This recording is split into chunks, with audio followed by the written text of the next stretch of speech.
크게 아멘으로 화답합니다. 할렐루야. 따라하시겠습니다. 하나님이 지시한 땅으로 가라.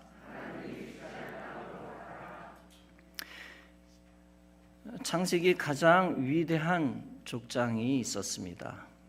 아브라함입니다. 아브라함의 최초의 이름은 아브람입니다. 이름의 발음이 비슷해서 처음 이름이나 나중 이름이나 사실상 똑같이 들립니다. 아브라함의 아버지는 데라입니다. 아브라함은 데라의 육신의 장자는 아니지만 데라의 영적 장자라고 할 수가 있습니다. 데라의 육신적 첫째 아들은 하란입니다.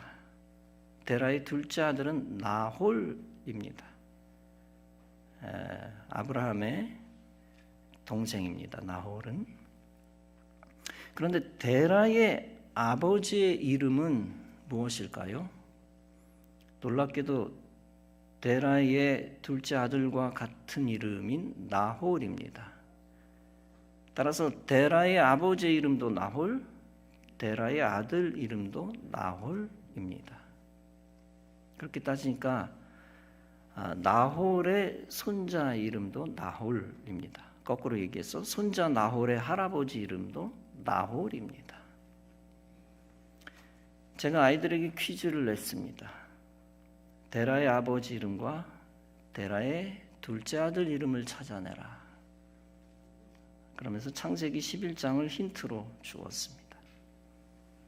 딸 혜빈이가 뒤져보더니 말합니다. 데라 아버지랑 데라 둘째 아들 이름이 같아? 왜 둘 다 나홀이야? 나도 아들 낳으면 상륜이라고 이름 지어야 되겠다. 데라가 자기가 있던 우르를 떠나 가나안 땅으로 갑니다. 우르는 갈대아인의 우르라고 불렀습니다.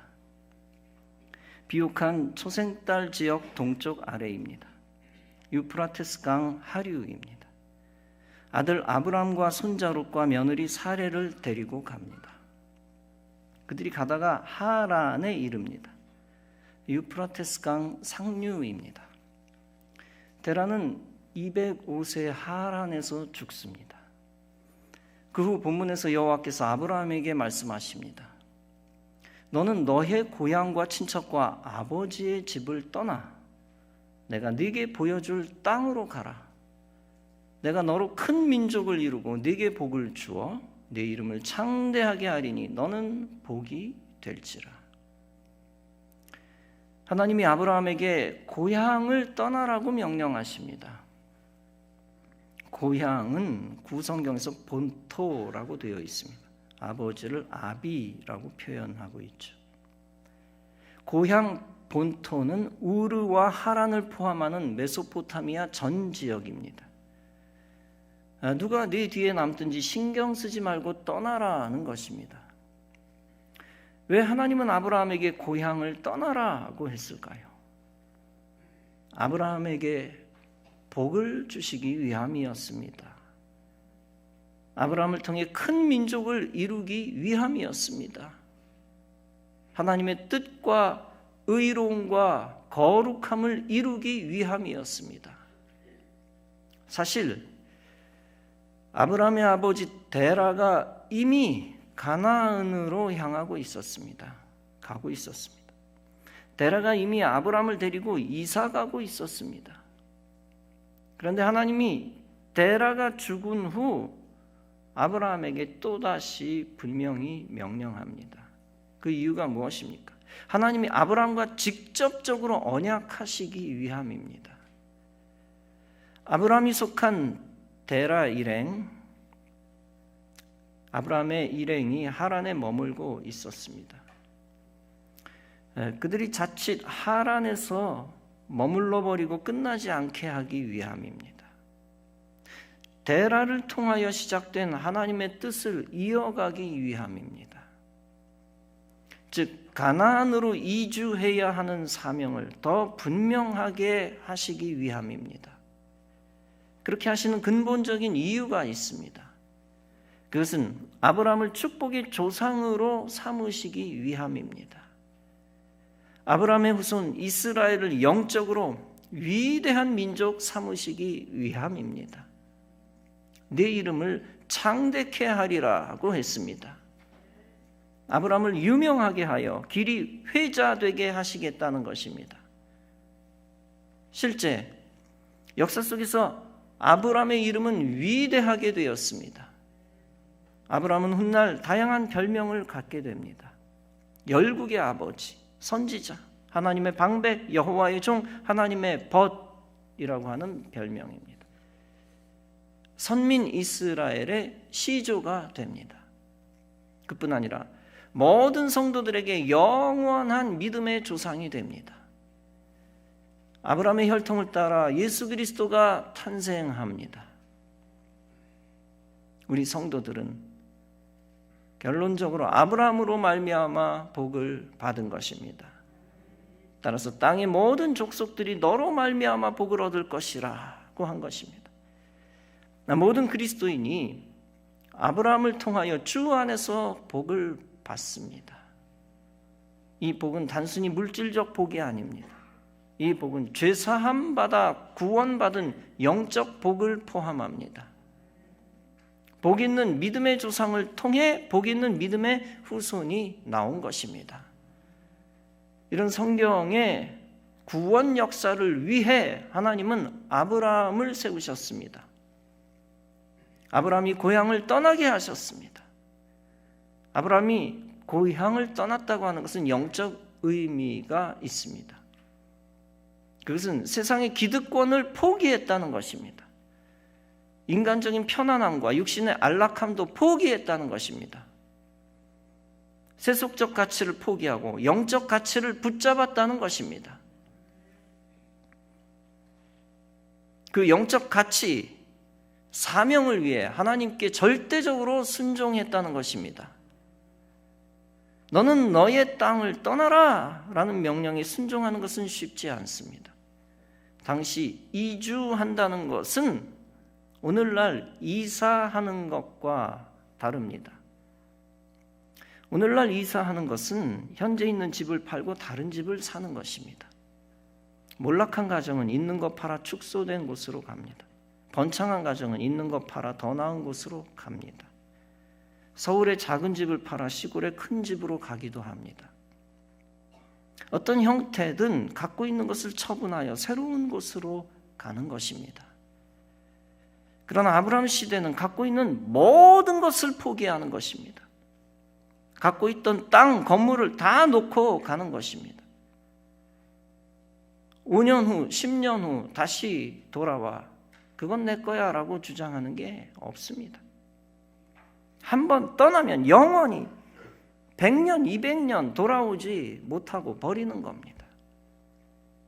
오늘날로 말하면 세상의 부귀 영화를 다 포기하는 것입니다. 이것이 아브라함 일행이 이주한 것이 갖고 있는 신앙적 정신입니다. 지금 메소포타미아의 안정된 삶을 다 버리라는 것입니다. 그 명령에 순종하여 척박한 벌모지, 황무지, 가나안 땅으로 가라는 것입니다. 주의 뜻을 이루는 길이니 무조건 가라는 것입니다. 그 하나님의 명령에 아브라함은 이렇게 말하지 않았습니다. 유프라테 하류 지역에서 유프라테 상류 지역에 겨우 왔습니다. 즉 우르에서 하란으로 겨우 왔습니다. 이곳이야말로 우리 일가 친척이 거할 적소입니다. 여기서 가나안으로 또다시 가라니요, 너무합니다. 가나안으로 가면 우리는 다 굶어 죽을 수도 있습니다. 대적의 위험이 있고 질병도 있고 육축도 잘 안 됩니다. 목축하는 것도 잘 안 됩니다. 이곳에서도 우리의 후손들이 번창할 수 있습니다. 하나님이 역사하시면 이곳에서 당신의 민족을 이루셔도 좋을 것 같습니다. 다시 한번 통촉하여 주시고 우리로 복지를 누리게 해주세요. 그렇게 이야기하지 않고 반대로 아브라함은 믿음의 조상으로서의 면모를 드러냅니다. 하나님의 명령에 즉각 순종합니다. 이에 아브라함이 여호와의 말씀을 따라갔고 롯도 그와 함께 갔으며 아브라함이 하란을 떠날 때 75세였더라. 고령의 몸을 이끌고 즉각적으로 하나님의 명령에 순종한 것입니다. 당시 장수 시대라 할지라도 고령은 고령입니다. 고령에 집단 이주하는 것은 쉬운 것이 아닙니다. 자기 몸 하나만 덜렁 움직이는 것도 아니고 수많은 식소를 거느려야 합니다. 아브라함은 하나님의 뜻을 분별하고 바로 움직였습니다. 아브라함의 가족과 일행을 설득하려고 애쓴 것도 아닙니다. 그들의 의견을 충분히 수렴한 뒤 움직인 것도 아닙니다.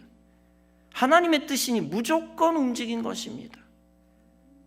이런 순종하는 믿음이 축복의 조상이 되는 절대 조건이었습니다.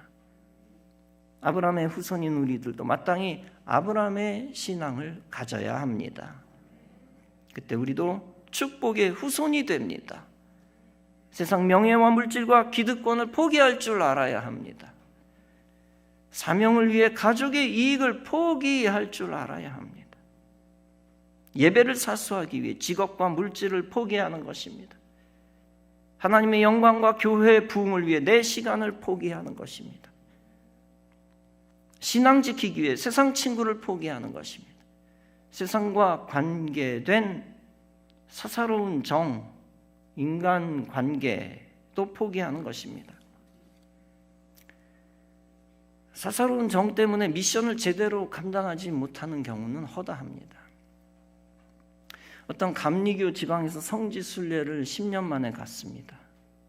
모든 사모님들도 목사님들과 함께 성지순례를 했습니다. 그런데 한 목사님만 혼자만 갔습니다. 당연히 혼자만 갈 수도 있지요. 그러나 문제는 사모님이 목사님을 혼자 보낸 가장 중요한 이유가 독특하다는 것입니다. 그 이유는 집에서 키우는 여러 마리의 강아지를 돌봐주어야 하기 때문이었습니다. 인간적으로는 이해가 안 되는 바가 아닙니다. 요즘 시대는 강아지는 자식보다 더 큰 정이 드는 경우가 허다합니다. 자식들은 예외 없이 다 속썩이지만 강아지는 속썩이는 일이 사실상 없기 때문입니다. 우리 교인들도 엄청나게 많이 강아지를 키우고 있습니다. 일반인의 경우 3가정당 1가정이라는 통계도 있습니다. 여러분, 겨우 성지순례 시 목사님을 보필하지 못한 것만이 문제가 아닙니다. 하나가 열이라고 수많은 목회 사역에 있어서 얼마나 많은 해가 되겠습니까? 평신도 가정에서는 반려동물이 신앙생활과 사역을 방해하지 않을 것이라고 믿고 싶습니다. 그러나 목회자 가정에서는 아브라함의 정신을 실천하지 못하게 하는 요인이 되기도 합니다. 무엇인가 정에 얽매이면 하나님이 지시한 땅으로 가기 어렵습니다. 여러 해 전에 우리 교회 집사 내외가 있었습니다. 여자 집사가 남자 집사를 신앙생활을 제대로 하지 못하게 좌지우지했습니다. 한 번은 담임 목사인 제가 여러 해 전 대예배 시간에 이런 설교를 했습니다.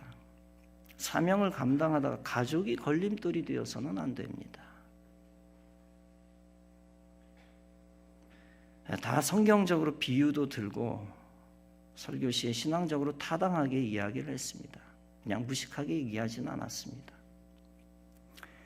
그랬더니 그 설교를 듣고 여자 집사가 매우 분개했다고 합니다. 그리고 다시 예광교회 안 다닌다고 했다고 합니다. 그리고 원래 자주 왕래했던 다른 교회만 다녔다는 얘기가 있습니다. 자세히 말씀드릴 수는 없지만 그녀에게 복이 되지 않았습니다. 고향 친척 아비집을 떠나라는 영적 의미를 알지 못한 결과입니다. 훗날 있게 될 영육간의 축복을 외면하고 차버린 것입니다. 아브라함이 롯과 사레와 함께 떠났다고 했습니다. 만약 롯과 사레가 아브라함을 말렸다면 어떻게 되었겠습니까? 롯과 사레의 정에 이끌려 하란에 남았다면 아브라함에게 복이 되었을까요?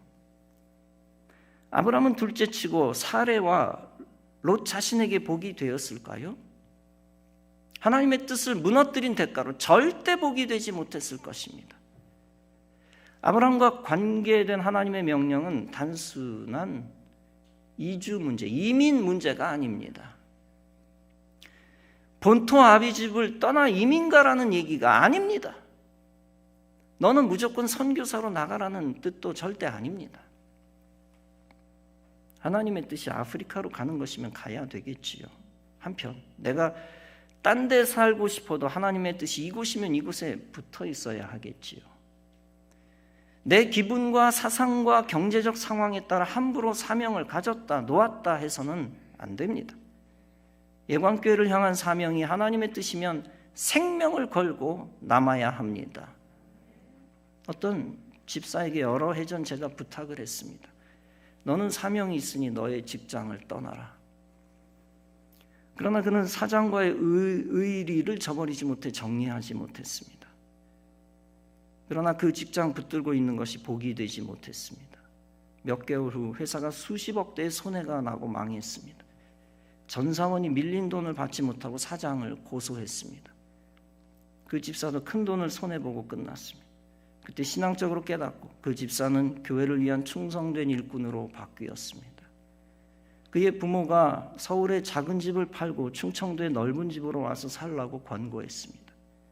그러나 그 집사는 가나안 땅에서 행할 사명을 먼저 생각했습니다. 그래서 서울의 끝까지 붙어 있으면서 하나님의 영광을 위해 살고 있습니다. 교회 부흥을 위해 힘쓰며 종에게도 도움을 주고 있습니다. 또 한 가정도 경제적 어려움 때문에 서울집 팔고 경기도 넓은 집으로 가려고 했습니다. 그러나 그에게 있는 사명은 그가 함부로 버릴 수 있는 것이 아니었습니다. 끝까지 사명 붙들고 교회를 위해 남았습니다. 그랬더니 하나님이 물질적 환란에서 벗어나게 해주셨습니다. 기존 집보다 더 확장된 곳으로 바뀌었습니다. 그뿐 아니라 영혼 구원하는 역사까지 허락해 주셨습니다. 그 가정도 하나님이 가나안 땅으로 가라는 명령에 순종한 것입니다. 가나안 땅 힘들고 어려워 보일 수 있습니다. 그러나 하나님의 뜻을 위해 살면 하나님은 반드시 갑절로 갚아 주십니다. 우리 교회에 있어서 제2성전이야말로 가나안 땅입니다. 하나님이 그 땅으로 가라라고 오래전 명령하셨습니다. 원로 목사님이 순종하여 계속 아랑연립 가구를 구입하셨습니다. 저도 아브라함의 심정으로 남은 가구들을 성도들과 함께 구입했습니다. 그 가나안 땅에 대한 열정을 하나님이 귀하게 여기셨습니다. 하나님의 계획과 섭리 속에서 모든 것이 합력하여 선을 이루었습니다. 성전 이전의 기회를 허락받았고 순차적으로 이루어지고 있습니다. 장차 담임 목사와 성도들이 더욱 헌신해야 하는 과제가 있을 수 있습니다. 그러나 그 과제가 있다고 해서 이동을 멈출 수는 없습니다. 하나님이 가라라는 명령에 순종하며 헌신할 때 하나님이 큰 복을 주실 것입니다. 장차 우리 교회가 큰 사명을 감당할 것입니다. 그리고 그 사명에 동참하는 온 성도들이 큰 복을 받을 것입니다.